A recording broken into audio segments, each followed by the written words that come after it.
Afnan Turathi Blue is a fragrance I was skeptical to pick up because of all the insane hype about this fragrance. I have no affiliation with Afnan, just someone who absolutely loves this fragrance. But why is that? Strap yourself in, I'm going to tell you everything that you need to know about Afnan's Turathi Blue. Let's go over the presentation starting with the box. Very luxurious, very premium. It's a coffin style fragrance box, kind of like you would get out of like a Xerjoff fragrance. When you open it up, you do get a quote from Afnan if you want to read that. When it comes to presentation, Afnan is definitely not messing around. This looks very premium, very luxurious, something that you would expect out of a niche brand. On the front, it does say Afnan, and then the concentration of this fragrance, which is eau de parfum, and the size, which is 90 ml. Rotate to the back, you get some ingredients, information there, with Afnan's signature holographic sticker. When you actually open it up and you get the bottle out, no, this is not a potion of invincibility. I know you might think it is, because I thought it was as well. The cap is heavy in itself, some sort of metal, but when you look at the bottle itself, it just says some Arabic, and then it says Turathi Afnan, which is the company, obviously, and then on the bottom it says the concentration of the fragrance, which is eau de parfum. Turathi Blue was made in the UAE in 2021 by an unknown perfumer. Before I get into what this fragrance smells like, I want to go over one important thing, which is the price point of this fragrance. For this 90 ml bottle, you can get on Fragrance Buy for around $41 Canadian, which is absolutely insane. Why do I think that's an insane price? Well, let's get into the scent profile. First, I'm going to go over the listed notes on Fragrantica. The top notes are citruses, middle notes, amber and woody notes, and then the base notes, musk, patchouli, and spices. If you didn't know, this is basically a clone of Bvlgari's Tygar. Some people say that it has a relation to Bleu de Chanel, which I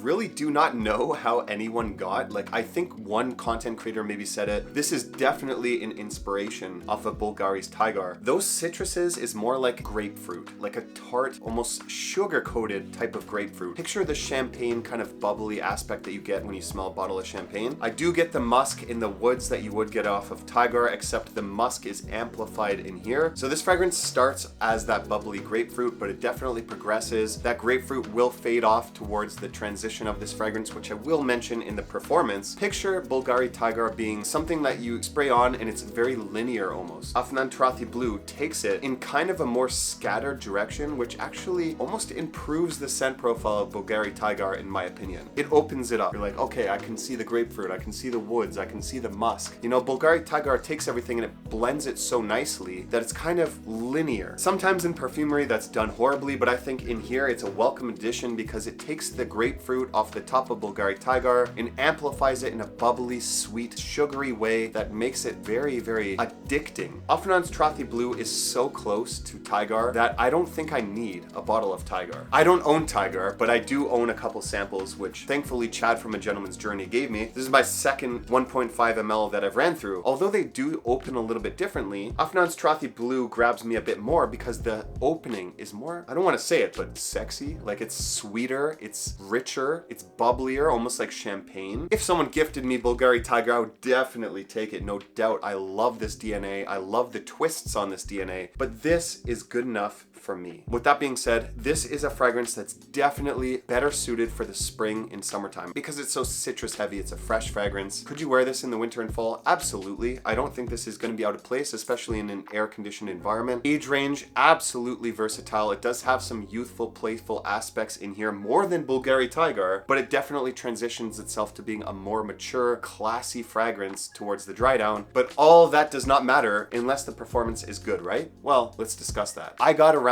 6 hours of performance out of this fragrance. Sometimes a little bit less, sometimes a little bit more. I could chalk this up to the fact that this is a heavily synthetic fragrance. Some people are going to go anosmic to this fragrance. In terms of projection, I did realize that it projected past an arm's reach within the first hour or so. It starts to back its way after that first hour to 2 hours to a slight bubble around you. You're gonna still get maybe a half foot or so of projection. This is a freshie, so do not expect beast mode, but in that 2 to 3 hour mark, you're gonna still get a good sillage. This does carry far behind you. I honestly found that the sillage to this, because it's such a nice citrusy, almost airy, woody scent profile, it does carry in the air so nicely when you pass by someone. Now, after the 3 to 5 hour mark, I did notice that I kind of started to lose the citrus, the grapefruit. It became more of a musky, woody fragrance with a slight tinge of amber. After about that 5 hour mark, it became a skin skin scent, and it was definitely gone between the 6-hour mark. It was not meant to be a beastly fragrance, especially copying Tygar, which is a fresh fragrance with class. Overspraying is definitely welcome. Afnan's Turathi Blue is actually my favorite Afnan fragrance over 9 p.m., over 9 a.m. dive. In a scale of 1 to 10, what would I give Afnan's Turathi Blue? An 8.8 out of 10, almost a 9. I wear this fragrance so much. It's such an easy dumb reach for me that it's hard not to recommend this to anyone. If you want a fragrance that is perfect for spring and summertime, do not miss my review right here. Thanks for watching, and I'll see you over there.